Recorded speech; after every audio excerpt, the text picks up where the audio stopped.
Hello students, मैं हूं सुशील sir, एजी physics वाला। और आज एसी सर्किट्स में हम पढ़ेंगे एलसीआर सीरीज सर्किट। देखिए, बहुत इम्पॉर्टेंट है बोर्ड पॉइंट ऑफ व्यू, चाहे स्टेट बोर्ड हो, चाहे सीबीएसई, आईसीएसई, कोई भी बोर्ड हो, plus competitive point of view. जैसा कि मैंने पहले भी कहा था, पिछले वीडियो लेक्चर्स में हम लगातार कहते आ रहे हैं कि एसी चैप्टर सरल है, लेकिन अगर आप सीक्वेंस में वीडियो लेक्चर्स देख रहे हैं तो, जैसे पिछला वीडियो लेक्चर जो हमने बनाया था उसमें था एलआर सर्किट और सीआर सर्किट। तो हमने एक चीज़ फिक्स कर दी थी आपको कि वोल्टेज अक्रॉस रेजिस्टेंस आप वीआर बना दो, उसी लाइन में आप करंट बना दो आई, फिर जो वोल्टेज बचे हुए हैं वीआर हमने बना ही दिया, वीएल हो सकता है, वीसी हो सकता है, वो आई से आगे होते हैं या पीछे होते हैं, ये तुम्हें पता है, पीछे सर्किट पढ़ चुके हैं। तो उसको करके और उसके बाद हमें क्या निकालना होता है, रिजल्टेंट। तो दो परपेंडिकुलर वेक्टर का रिजल्टेंट अंडर रूट में स्क्वायर होता, वही यहाँ है, वही कल था, वही परसों था। इससे ज़्यादा कुछ है ही नहीं ऑल्टरनेटिंग करंट में, समझ गए ना। तो चलिए एसी सर्किट का एक और वीडियो जिसमें हम एलसीआर सीरीज सर्किट पढ़ेंगे। मैंने कहा ना, काफ़ी इंपॉर्टेंट है, तो ध्यान से समझिए, कॉपी पेन ले लो। जो लोग चैनल पे नए हैं प्लीज सब्सक्राइब दिस चैनल। तो हम पढ़ेंगे एलसीआर सीरीज सर्किट, एलसीआर। ये सारे कंपोनेंट आपको पता है। एल का मतलब इंडक्टर, सी का मतलब कैपेसिटर, आर का मतलब रेजिस्टर। एलसीआर सर्किट हमने आपको बताया था, जो काम हमने कल एलआर में किया था, सीआर में किया था, वही काम एलसीआर में करेंगे एग्जैक्टली।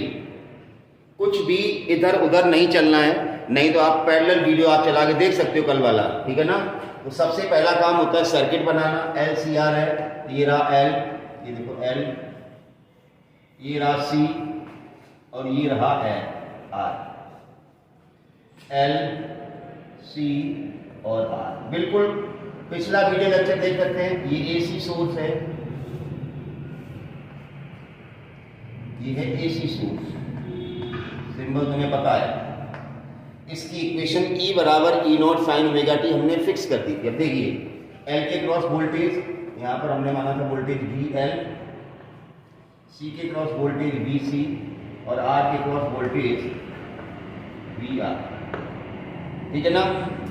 तीनों हमने वोल्टेज ले लिए, L, C और R। अब कुछ नहीं करना, कल की तरह से in the circuit L, C and R are connected to the AC source, whose equation is given as E बराबर E not.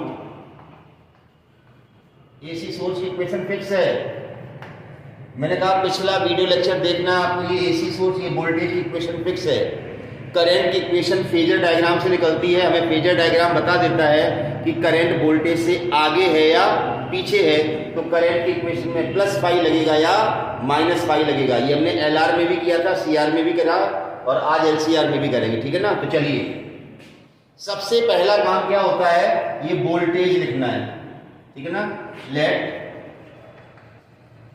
The voltages across L, C and R are VL, VC and VR respectively। तो सबसे पहले voltage लिखना होता, then VL बराबर IXL, बिल्कुल कल वाला ही चल रहा है। VC बराबर IXC और VR इक्वल टू IR। इसमें किसी को इफ बट नहीं लगाना। VL मतलब IX, V बराबर IR, V बराबर IR, V बराबर IR। R का मतलब ही रेजिस्टेंस है, लेकिन C का मतलब रेजिस्टेंस नहीं, C कैपेसिटेंस है और इसके कारण रेजिस्टेंस XC होता है, कल पढ़ा दिया था। L का मतलब इंडक्टर है, हेनरी, L ये ओम है, ये फैराड है, फैराडे, और ये हेनरी है। नहीं, तुमको यहाँ तो R लगा दिया, यहाँ C क्यों नहीं लिखा, यहाँ C नहीं आएगा, C तो फैराड है। वोल्टेज बराबर करंट इनटू रेजिस्टेंस आएगा, तो C के कारण जो सर्किट का रेजिस्टेंस होता है उसको XC कहते हैं, कैपेसिटिव रिएक्टेंस। L के कारण जो रेजिस्टेंस होता है वो L थोड़ी है, नहीं यहाँ IL लिख दो, X है। तो चलिए, तो ये तीनों वोल्टेज हमने लिख दिए और ये टोटल वोल्टेज है, इसके लिए रेजिस्टेंस कौन सा आता है, जेड। इन तीनों का कंबाइंड रेजिस्टेंस होगा वो यहाँ टिकेगा, तो ये कंबाइंड वोल्टेज है। तो इफ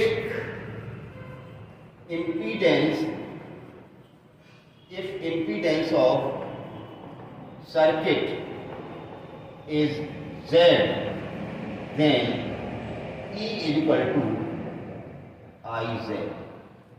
ये पहला काम है, हमने सारे वोल्टेजेस लिख दिए। अब हम इम्पीडेंस कैसे निकालते हैं? वेक्टर डायग्राम से। तो देखिए, impedance of the circuit, impedance of circuit can be calculated by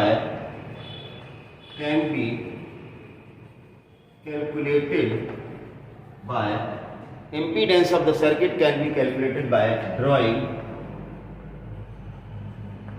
a vector diagram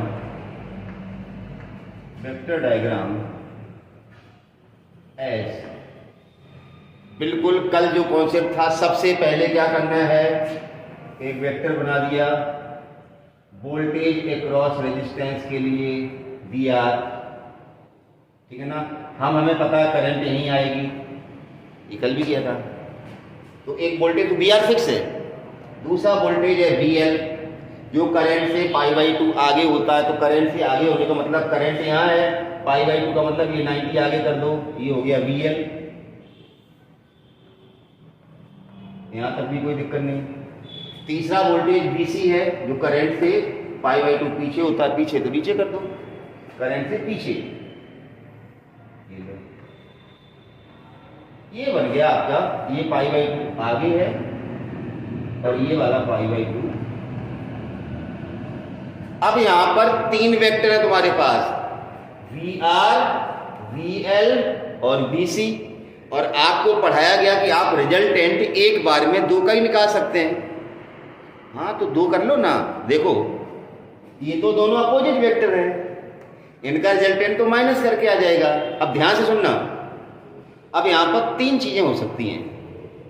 अगर ये दोनों बराबर हैं तब तो ये दोनों वोल्टेज कट जाएंगे, तो टोटल वोल्टेज रहेगा वो VR ही रहेगा। लेकिन अगर ये बराबर नहीं है तो हमने बताया था, ऊपर जैसे मान लो 10 न्यूटन फोर्स लग रहा है, नीचे 5 न्यूटन फोर्स लग रहा है, तो नेट फोर्स कितना होगा? 5। 10 में से 5 माइनस करते हैं ना, तो वही चीज यहाँ पर है। अब यहाँ पर तीन सिचुएशन है। अगर VL बड़ा है और VC छोटा है, तब तो इन दोनों का जो रिजल्टेंट है ऊपर की तरफ आएगा, VL माइनस VC। दो अपोजिट वेक्टर का रिजल्टेंट माइनस करके निकालते हैं, ज्यादा में से कम वाला माइनस किया जाता है और रिजल्टेंट आता है ज्यादा वाले की तरफ। भाई 10 न्यूटन इधर लग रहा है और 5 इधर लग रहा है, तो अल्टीमेटली 5 न्यूटन किधर लगेगा? इधर ही लगेगा ना। 10 से इधर खींच रहा है तुम्हें कोई और 5 से इधर खींच रहा है, तो अल्टीमेटली आप इधर ही खींचोगे ना, इधर ज्यादा लग रहा है, ज्यादा तरफ ही नेट फोर्स आएगा ना। तो बस अब यहाँ पर तीन केस हैं। केस पहला, ये बड़ा है और ये देखो, हम दोनों माथाफोड़ी किस लिए कर रहे हैं? ये तो वेक्टर फिक्स है VR। अब ये दो है, दो का एक बनाना है, तो दो का एक बनेगा कैसे? आप डिसाइड तो करो, ये बड़ा है कि ये बड़ा है, हम किस में किसको माइनस करें? दोनों बराबर है तब तो उड़ ही जाएगा, तब तो ये खत्म हो जाएगा, यही आंसर रहेगा। लेकिन हो सकता है ये बड़ा हो या ये बड़ा हो। तो तीन सिचुएशन है। Case first,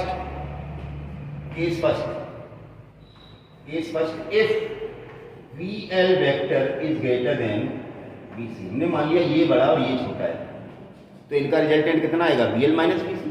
then resultant will be, इनका रिजल्टेंट, इन दोनों की बात हो रही, VL माइनस VC। किधर? along VL। अगर VL बड़ा है और VC छोटा है तो इन दोनों का रिजल्टेंट आएगा VL minus VC along VL। अब देखिए, अब बड़ा आश्चर्य वाली बात, अच्छा था। अब देखिए हमने क्या करना, देखो इधर ये वेक्टर VR बना दिया है, यहीं पर I है, राइट। VL बड़ा है तो VL को हमने बड़ा बना दिया, ये रहा VL। VC छोटा है, ये रहा VC। देखो ध्यान से समझिए, VL बड़ा है और VC छोटा है। अब इसमें से ये माइनस करोगे तो जितना बड़ा आपने VC बनाया है उतना स्पेस कम कर दो ऊपर से।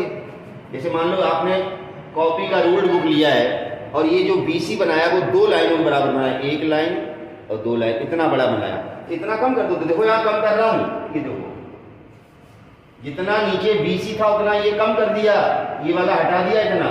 तब कितना वेक्टर हमारे पास बचा, ये वाला यहाँ से लेके यहाँ तक, ये कितना बचा है, ये वेक्टर हो गया BL माइनस BC। अब आपको ये पूरा लंबा नहीं देखना है, ये पूरा यहाँ से यहाँ तक BL था, नीचे था BC छोटा BL बड़ा है, तो BL में से BC कम कर दिया तो थोड़ा कम हो गया। तो ये वेक्टर आपके सामने दिख रहा है ना, यहाँ से यहाँ तक ये है BL माइनस BC। अब आपको रिजल्टेंट किसका निकालना है, इस BR का और ये BL माइनस BC है तो अभी दोनों परपेंडिकुलर। देखो इसको कंप्लीट कर लो पैरेललोग्राम। ये वेक्टर यहाँ से यहाँ तक है BL माइनस BC और ये BR दोनों परपेंडिकुलर। कल वाले कॉन्सेप्ट है, इनका रिजल्टेंट ये आएगा डायगोनल, ये रहा E, यहाँ पर आएगा E, इस लाइन पे आएगा E। अब देखो ये रहा I, ये रहा E, ये बीच में डिफरेंस हो गया पाई। इतना काम कर लो, हम इसको रफ करने जा रहे हैं। ये स्टार्टिंग है, सब में ऐसे ही लिखना है, कुछ भी नहीं। आप समझ जाओ, अगर ये 2 होते तब तो हमने किया था, कल ये किया था हमने, ये वाला कल नीचे वाला किया था। अब ये दोनों एक साथ आ गए, एक साथ आ गए। इनको पहले सेट कर लो ना, ये बड़ा ये छोटा, ये 10 है, ये 5 है, तो यहाँ 5 बचेगा ना। तो वैसे ये BL था, नीचे BC था, तो इतना कम कर दिया, ये छोड़ दिया ना ऊपर, कम कर दिया इतना, बस। ये पूरा BL था, यहाँ से यहाँ तक BL था, ये BC था, तो इतना BC ऊपर से कम कर दिया। तो ये वेक्टर बचा BL माइनस BC और ये बचा BR। अब ये दोनों परपेंडिकुलर हैं, तो ये बीच वाला रिजल्टेंट कैसे निकालता है, इसका स्क्वायर। कल वाला, ये बिल्कुल कल वाला है, पिछला वीडियो लेक्चर हटा रहा हूं मैं, आई होप यू विल। अरे चलिए,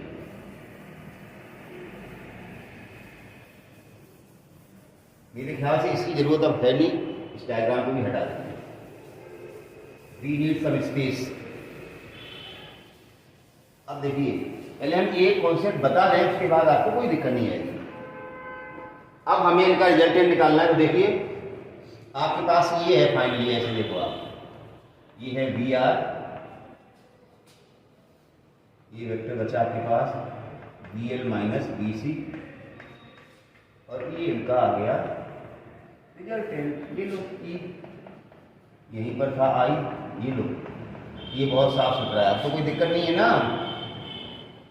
ये जो नीचे बचा हुआ था ना, इसको हमने अलग से बना दिया। अब देखो ना, ये वेक्टर और ये वेक्टर दोनों परपेंडिकुलर हैं इन दोनों, तो इसका मतलब हो जाएगा E वेक्टर बराबर vector BR plus BL minus BC, triangle of vector addition. ये वेक्टर प्लस ये वेक्टर इक्वल टू ये वेक्टर। या आप इसको नहीं लगाना चाहो, सीधा पाइथागोरस लगाओ। इसका स्क्वायर बराबर इसका स्क्वायर प्लस इसका स्क्वायर, E स्क्वायर बराबर VR स्क्वायर प्लस। अब हमारे पास E, BR, BL, B सब वैल्यू है कल का जैसा। ये बिल्कुल कल यहाँ पर केवल एक टर्म आ रहा था, या तो BL आ रहा था या BC आ रहा था। आज BL BC दोनों दिन का रिजल्टेंट आ गया यहाँ पर, बस। और तो सब कुछ सेम ही है ना, तो आ जाओ E की जगह। अब वोल्टेज ही निकालना, तो अंडर रूट में स्क्वायर हो गया ना, ये voltage E square equal to DR, ठीक है ना। I square Z square equal to I square R square plus BL की जगह IXL माइनस स्क्वायर, ये हो जाएगा I square R square plus, ये स्क्वायर है तो I स्क्वायर को बाहर निकालो, XL माइनस FC का स्क्वायर, पूरे में से I स्क्वायर बाहर आ जाएगा, R square plus XL minus XC का, इधर है I स्क्वायर, ये गया I स्क्वायर से I स्क्वायर, बिल्कुल हम कुछ भी नया नहीं कर रहे हैं। तो Z स्क्वायर बराबर आ गया R square plus XL minus, यह अगला स्टेप आएगा Z बराबर, हटा रहा हूं इसको भी भाई,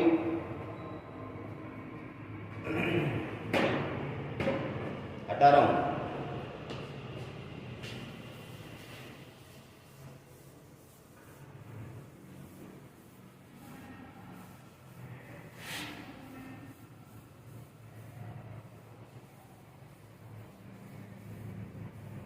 चलिए, तो Z square equal to R square plus XL minus XC, this gives Z equal to under root of R square plus, तो आ गया कल जैसे, कल यहाँ या तो एक्सएल था या एक्सी था, दोनों आ गए, ठीक है ना। ध्यान रखना एक्सएल होता ओमेगा एल और एक्सी होता 1/ओमेगा सी, ये कॉमन सेंस की बात। अब हमने जैसे ये वेक्टर डायग्राम बनाया वोल्टेज के लिए, तो वैसे ही मैंने कहा था इम्पीडेंस का भी वेक्टर डायग्राम बनता, कल भी बनाया था एलआर में भी सीआर में भी। यहाँ क्या बनेगा देखो, ये हो गया आर, ये आर और ये दोनों कट हो गया एक्सएल माइनस एक्सी, ये हो गया आपका Z under root of XL minus XC का, ये हो गया आपका। तो जैसे वेक्टर डायग्राम वोल्टेज का बनता वैसे ही इम्पीडेंस का भी बनता, कल से बता रहे हैं हम दोनों सर्किट में। tan phi निकाल लो, phase difference between E and I। तो देखो इधर देखो डायग्राम, ये E रहा आपका और इसकी इक्वेशन फिक्स थी, E बराबर E not sine omega T, starting में लिख दी थी। तब E से I नीचे है ना, तो I में माइनस फाई आएगा, तो I equal to I not sine omega t minus phi, phi is less than,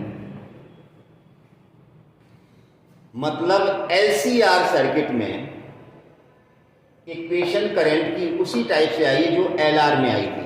मतलब LCR सर्किट में जब XL बड़ा है या VL बड़ा है VC से, तो जो LCR सर्किट है LR सर्किट की तरह से बिहेव करता है। करंट पीछे फाई, LR सर्किट में भी करंट पीछे थी फाई। मैं कह रहा हूं सारा कुछ नोट करो, पिछला वाला वीडियो लेक्चर नोट करो पॉज करके, फिर इसको करो, आपको कुछ भी नया नहीं मिलेगा। स्टेप स्टेप मिलाते चले जाओ, आपको कुछ नहीं करना है। लेकिन आप पीछे का कुछ भी नहीं पढ़ोगे तो अब मैं तो कुछ इससे ज़्यादा कह ही नहीं सकता हूँ। भाई मुझे क्या करना है, हम कौन से आपसे पैसे ले रहे हैं भाई। तो देखिए एक ही ग्राफ पे बनाते हैं अपन E और I को। ये E की इक्वेशन हो गई ग्राफ, मैंने कहा ये बीच वाले निशान लगा लिया करो। अब ये I जो है ना पीछे है फाई, कैसे पता चला, यहां से पता चला था इस बाय वेक्टर डायग्राम से। तो पीछे है तो पीछे ले, नीचे से ले जाइए, ये लो,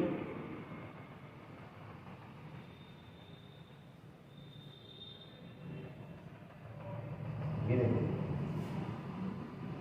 ये आई इक्वेशन ग्राफ, ये फाई है, ये देखो फाई।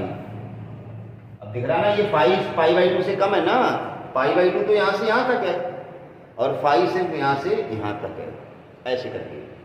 तो कुछ भी नया नहीं है, जो वहां था वही यहां है।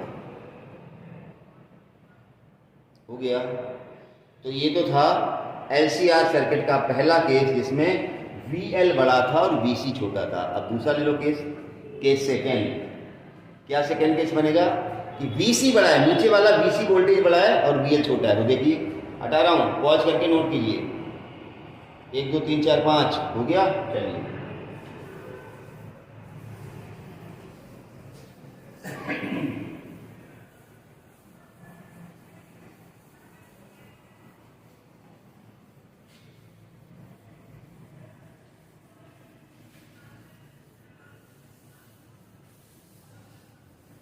चलिए केस सेकंड आएगा अब LCR सर्किट का।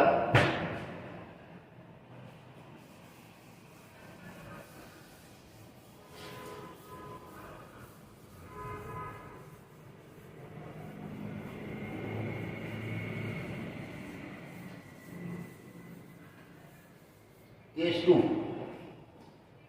देखो, केस 2 में if VC is greater than, नीचे वाला VC था वो बड़ा है, देन रिजल्टेंट किसका, VC और VL का, फाइनल रिजल्टेंट नहीं यार, then resultant of VC and VL will be कितना होगा, VC minus VL along VC। देखो फिर से समझिए जिनको नहीं आया समझ में, ये वोल्टेज वी आर हो गया, ये वी एल हो गया छोटा, वी सी हो गया बड़ा, देखो वी सी को बड़ा ले लिया। अब इतना वेक्टर इसमें से कम कर दो, ये कम कर दिया, ऊपर से काटना है, नीचे बीच में से गायब मत कर देना। तो ये कम हो गया, इसके बराबर देखो, तो अब बचा कितना तुम्हारे पास, इतना बचा ये। अरे भाई मेरे, ये BL है और ये पूरा यहाँ से यहाँ तक BC है, तो इतना BL कम कर दिया तो ये बचा वेक्टर है ना यहाँ से यहाँ तक, ये यहाँ से यहाँ तक ये बचा BC minus BL, BC minus BL। अब देखो एक वेक्टर ये रहा BC माइनस BL, एक वेक्टर ये रहा VR, इनका रिजल्टेंट हमें पता है ना, कहाँ दिक्कत है यार, सबको तो सरल है, यही करंट होती है। ये देखो बना लो रिजल्टेंट, ये रहा E और ये रहा फाई। पूरा नहीं बनाना चाहो तो इतना बना लो, बात वही है यार, तुम तो दुखी कर रहे हो। ये VR हो गया, ये I हो गया और ये O हो गया। ये वेक्टर क्या है, BC माइनस BL, मतलब यही तो कह रहा हूं ना, ये रहा ना, ये E रहा। अब ये डायग्राम है तो इसको छोड़ो दो, चाहे ये बनाओ चाहे ये बनाओ। अब देखो फिर वही वाली बात, फिर वही क्या करना है हमें, ये एक वेक्टर VR है और एक वेक्टर BC माइनस BL। अब E बराबर क्या आएगा, अब आएगा E बराबर वेक्टर फॉर्म में VR vector plus BC minus BL। अब ये दोनों परपेंडिकुलर हैं तो E स्क्वायर बराबर VR square plus BC minus BL का, जहां BL माइनस BC था वहां BC माइनस BL कर दो, पूरा छाप दो, कोई चेंज नहीं आएगा। तो E की वैल्यू डाल दो, I square Z square equal to I square R square plus I XC minus I XL का स्क्वायर। I यहां से बाहर निकालो, I square Z square equal to I square R square plus I का square, ये पूरे का square है तो यहाँ से I बाहर निकलेगा तो I का स्क्वायर बाहर निकलेगा, ब्रैकेट में XC माइनस XL का स्क्वायर।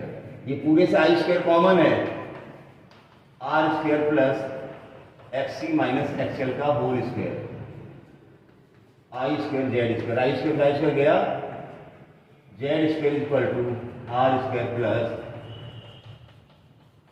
या Z बराबर, इससे सरल कुछ है नहीं, इससे सरल कुछ है नहीं, सेम चल रहा है। इम्पीडेंस का वेक्टर डायग्राम बना देखो, ये R हो गया, ये XC माइनस XL हो गया, ये Z आ गया, ये फाई, Z बराबर under root of R square plus ये R, ये XC माइनस XL, ये Z। जो काम यहां करना, जहां वोल्टेज है वहां रेजिस्टेंस और इंपीडेंस छाप दो, सेम है।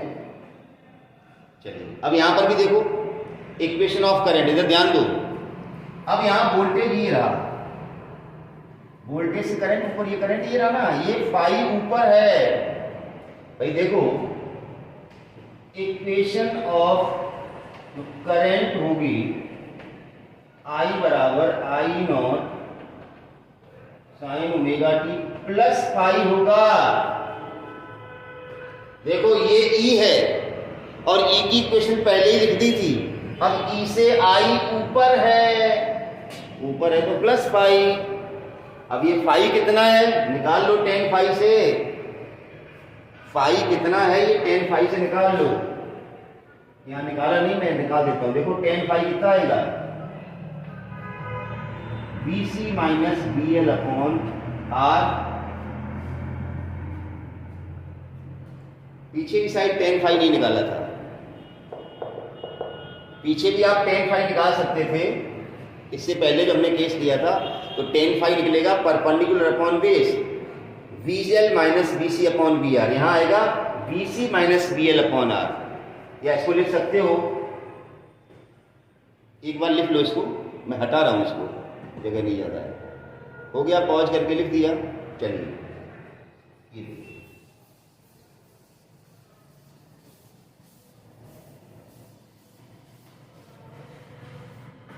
तो ये हो जाएगा tan phi equal to V C जगह I X C, V L की जगह I X L upon I R, I common लेके आई से कट जाएगा, X C minus X L upon R, tan phi या phi बराबर tan inverse X C minus X L upon, मैं जो कह रहा जो पहला केस था इसका, इसमें बी एल बड़ा था तो वहां पर tan phi साइन नहीं लिखा था, वहां tan phi लिख दो। यहाँ tan phi था V C minus B L, वहां tan phi क्या आएगा, B L minus B C upon B R, मतलब X L minus X C upon R, बात वही है। अब मेन चीज है वो ये है कि यहाँ करंट की इक्वेशन में प्लस फाई है, इसका मतलब करंट लीड करेगी, तो जो ग्राफ बनेगा, जो ग्राफिकल रिप्रेजेंटेशन होगा वो कुछ इस तरह का होगा। देखिए, हटाओ इसको, नोट कीजिए, I am going to rough these, हटाओ, रफ कर दो इसको। चलिए 1 2 3 4। तो बहुत सरल है, लेकिन सरल तभी है जब पीछे का आपको याद है। जाने मुझे क्यों लगता है आप लोग पढ़ते नहीं हैं। तो चलिए ग्राफ भी बता देता हूं मैं। देखो ये जो अभी केस पड़ा जिसमें BC बड़ा था BL से, तो आई की इक्वेशन क्या थी, E बराबर, ये तो फिक्स है, मैंने पूरे चैप्टर में E को फिक्स कर दिया, E बराबर E not sine omega T. अभी यहाँ आई की इक्वेशन आई थी, I बराबर I not sine omega t plus pi.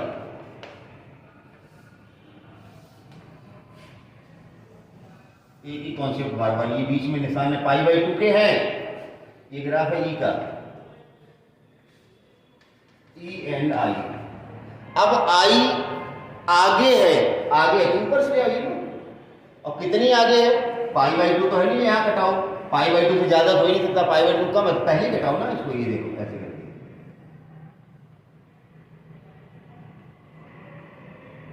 ऐसे करके, ये हो गया I का ग्राफ। तो एक ही कॉन्सेप्ट सब में फिट हो रहा है, तो आप उसको कर लें। मैंने कल भी बताया था कि वेक्टर डायग्राम और फेजर डायग्राम में कोई अंतर नहीं होता है। कैसे, देखो यहाँ बता दूँ, हमने अभी जो भी किया है, मैंने क्या किया देखो ध्यान से, मैंने कहा था बी आर यहाँ ले लो, ले लिया, आई यही है, अब B L minus B C यहाँ होगा,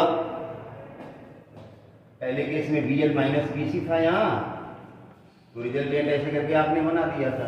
अब हम कह रहे हैं इसी जब हम फेजर में दिखाते हैं, ये ई हो गया और ये हमें फाई दिख जाता था।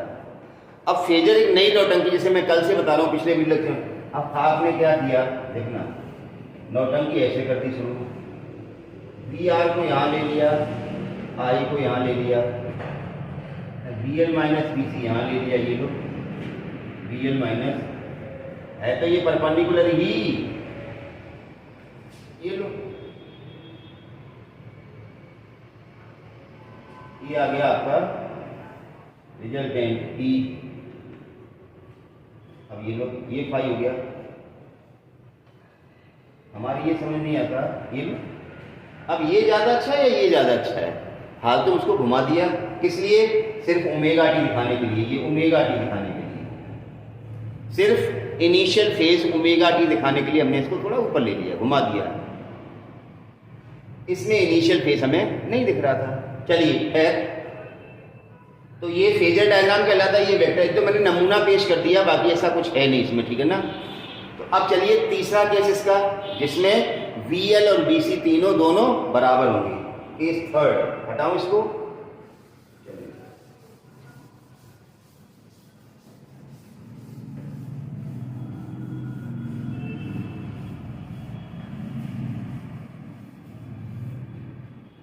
केस थर्ड,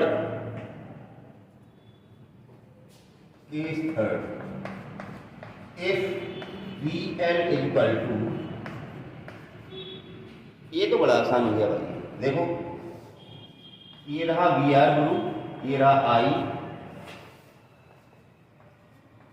ये वी एल रहा और ये, अब आप करें ये वेक्टर ये बराबर तो कैंसिल हो गया ना, वी एल और बी सी जब बराबर हो गए तो ये तो V L minus B C जो टर्म आ रहा था या B C minus B L आ रहा था तो जीरो हो गया। अब आपके पास वोल्टेज एक ही रहा ना, देन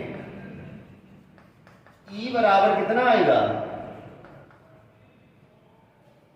अब तो जो ई है वो वी आर, जो वी आर बचा वही तो ई है, वी एल और बी सी तो दोनों वोल्टेज कैंसिल हो गए, तो जो टोटल वोल्टेज है ना ई वो किसके बराबर, वी आर का। अब देखो यहाँ पर कुछ ऐसा लग रहा है ना जैसे सर्किट में केवल रेजिस्टेंस ही लगाओ, भाई रेजिस्टेंस हम क्या करते थे, एक रेजिस्टेंस होता था कंपोनेंट पहला सर्किट और जिसपे ई लगा होता था, मतलब ये वोल्टेज होता ना वी आर वो ई के बराबर था, वो यहाँ हो गया, क्यों वी एल और बी सी तो कैंसिल हो गए, ये बराबर है ना।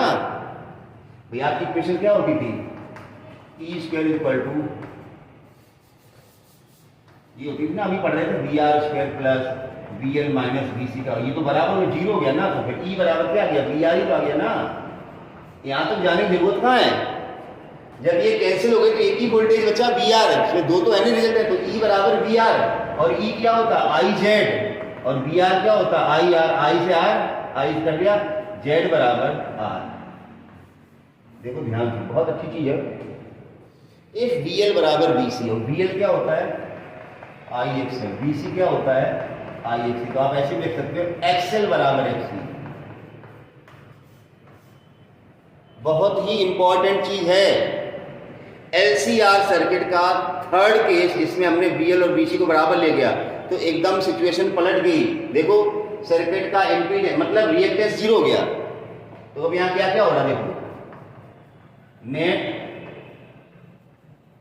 रिएक्टेंस कितना हो गया जीरो, रिएक्टेंस एक्स होता ना, रिएक्टेंस होता क्या है एक्स होता है, एक्सएल डिफरेंस एक्ससी, अब एक्सएल एक्ससी बराबर जीरो हो गया ना, या तो एक्सएल माइनस एक्ससी होगा, एक्ससी माइनस एक्सएल होगा, क्यों एक्सएल और एक्ससी अपोजिट होते हैं, बीएल और बीसी अपोजिट होते हैं। दूसरा impedance Z equal to R minimum, circuit का इंपीडेंस है मिनिमम हो गया, इसका मतलब क्या होगा current of the circuit will be maximum. जब इंपीडेंस मिनिमम हो जाएगा तो करंट मैक्सिमम होगी। अच्छा, phase difference between current and voltage, current और वोल्टेज के बीच में फेस डिफरेंस निकाल। देखो अब आपके पास यार वोल्टेज एक ही रहा, ये वी आर ही गया तो ये कटी गए और वहीं पर करंट और जीरो गया ना, इज जीरो, मतलब करंट और वोल्टेज के बीच में कोई फेस डिफरेंस नहीं। तो ये तो सारे जो सिम्टम्स हैं हमें क्या लग रहे हैं प्योर रेजिस्टिव सर्किट के, मतलब circuit behaves like pure resistive circuit, pure resistive circuit. मतलब खास बात यह है कि सर्किट में तीनों कंपोनेंट्स लगे हैं, आर भी लगा है, एल भी लगा है, सी भी लगा है, फिर भी सर्किट किस तरह से बिहेव करता है जैसे प्योर रेजिस्टिव सर्किट। सर्किट में केवल रेजिस्टेंस ही लगाओ, क्यों फेज डिफरेंस जीरो, जेड जो है वो आर ही आ गया, रिएक्टेंस है ही नहीं, जबकि लगे हैं एल और सी दोनों लगे हैं, मतलब एक्सएल भी एक्सी, लेकिन एक्सएल एक्सी बराबर हो गई तो नेट रिएक्टेंस जीरो हो गया, तो circuit behaves as a pure resistive circuit. तो this stage of the circuit is called as, this stage of the circuit is called as, this stage of circuit is called as stage of resonance. This stage of the circuit is called as stage of resonance. इसका मतलब resonance की condition में अगर किसी circuit में resonance है, L R C R L C R में resonance आ रहा है, ये चीजें होनी चाहिए। पावर लॉस की बात और कर लेते हैं। पावर लॉस मैक्सिमम होगा, P बराबर होगा E R M S into I R M S, जो कि मैक्सिमम होगा। तो एलसीआर सर्किट में जब XL और XC या हम कहें VL और VC जब बराबर होते हैं तो सर्किट इस तरह से बिहेव करता है जैसे सर्किट में केवल रेजिस्टेंस ही लगा हो, और this stage of the circuit is called as stage of resonance in which impedance of the circuit is minimum, current of the circuit will be maximum, phase difference 0, no reactance, power loss maximum. तो this stage of the circuit is called a stage of resonance. तो हम यहाँ पर resonating frequency भी निकाल देते हैं। चलिए रेजोनेटिंग फ्रीक्वेंसी निकालने जा रहे हैं। रेजोनेटिंग फ्रीक्वेंसी, रेजोनेंट फ्रीक्वेंसी कह दो, रेजोनेंट फ्रीक्वेंसी। देखिए अभी आपको बताया at the stage of resonance, resonance की स्टेज में क्या क्या हो रहा था। देखो at the stage of resonance आपने बताया था XL और XC कैसे होते हैं, बराबर। अरे VL और VC बराबर थे तो VL होता IXL और VC होता IXC। VL VC बराबर मतलब XL और XC बराबर, ये बराबर हो गया। XL क्या होता है, फिर अगर पीछे वाले वीडियो लेक्चर्स आपने नहीं देखे हैं तो प्लीज जाके देखिए, ठीक है ना। इजी फिजिक्स बाय सुशील सर, सीक्वेंस में पूरा सिलेबस 11th-12th का आपके लिए आ जाए, मैक्सिमम आ चुका है आधे के आसपास और अभी आना बाकी है, ठीक है ना। तो चैनल को सब्सक्राइब कर लिए, बेल आइकॉन दबा दीजिए, सीक्वेंस में आ रहा सारा कुछ सिलेबस। XL होता ओमेगा L और XC होता 1 अपॉन ओमेगा, इधर ले जाओ, ओमेगा स्क्वायर हो गया, L को नीचे भेज दो 1 अपॉन LC, तो omega equal to 1 upon under root of LC। यहाँ तक तो कोई दिक्कत नहीं। चलिए बड़ी अच्छी बात, हमें रेजोनेटिंग फ्रीक्वेंसी निकालनी है, तो फ्रीक्वेंसी निकालनी है तो ओमेगा को चेंज करो। ओमेगा तो एंगुलर फ्रीक्वेंसी होती है, ओमेगा फ्रीक्वेंसी F है। If resonant frequency, if resonant frequency is FR, ले लें FR से डिनोट कर दें, then omega equal to 2 pi FR। तो इस ओमेगा की जगह हम क्या लिख सकते हैं, 2 पाई FR, इसलिए 2 pi FR equal to 1 upon under root LC। This gives FR resonating frequency 1 upon, ये 2 पाई हटेगा यहाँ से नीचे आएगा 1 upon 2 pi under root of. तो ये रेजोनेटिंग फ्रीक्वेंसी का फार्मूला है, resonant frequency FR is equal to 1 upon 2 pi under root of LC, जहां L क्या है इंडक्टेंस और C क्या है कैपेसिटेंस। तो इसको भी आप नोट कर लीजिए और उसके बाद हम एक क्वेश्चन लेते हैं, ठीक है ना।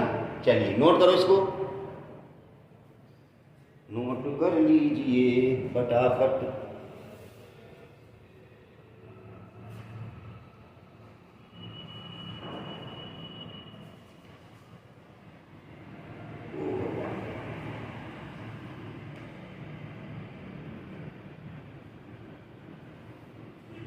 एक छोटा सा क्वेश्चन आपके सामने दे रहा हूं, बहुत छोटा सा क्वेश्चन है,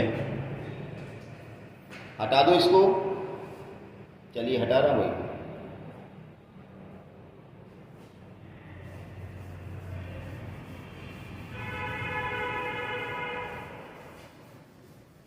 एसी के न्यूमेरिकल्स बहुत सरल हैं, हमारी कोशिश रहेगी हम न्यूमेरिकल्स पे अलग से वीडियो लेक्चर बनाएं। तो चलिए क्वेश्चन लीजिए, what would be the readings on volt meter and ammeter in the circuit. एक सर्किट दिया गया है, इसमें अमीटर और वोल्ट मीटर की रीडिंग पहचाननी है आपको। सर्किट हम आपके सामने दे रहे हैं, ठीक है ना। XC दिया गया है 4,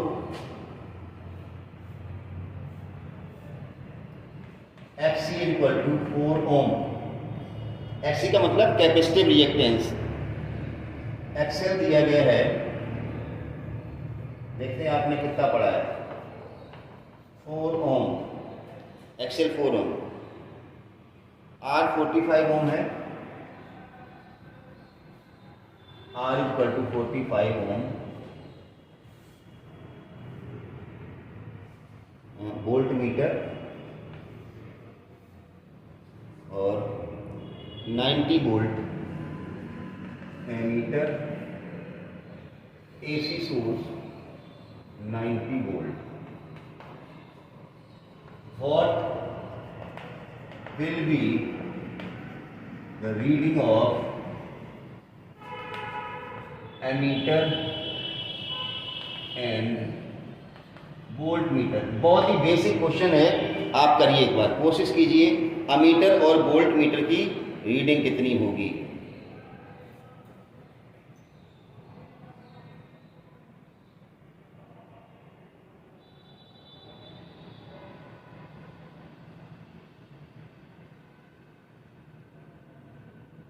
हो गया? कर लिया? नहीं किया? देखो अब मैं बताऊं. यहाँ जो क्वेश्चन है हमें दिख रहा है कि एक्सएल और एक्सी बराबर है. Here XL is equal to XC. So impedance Z किसके बराबर होगा? आर के बराबर. अभी तो बताया था थोड़ी देर पहले. XL is equal to XC है तो इम्पीडेंस आर के बराबर होता है. तो देखिए जेड बराबर कितना हो गया? आर कितना? 45 है. चलिए अब आपने जेड निकाल लिया, अब आई आर एम एस निकाल लो.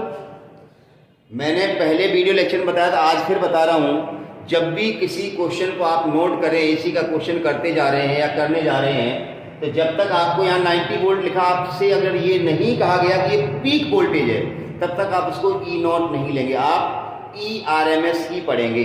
तो चलिए, तो आपको आर एम एस वोल्टेज दिया गया है. क्या दिया गया है? R M S voltage, total voltage दिया गया है ये. तो आई आर एम एस,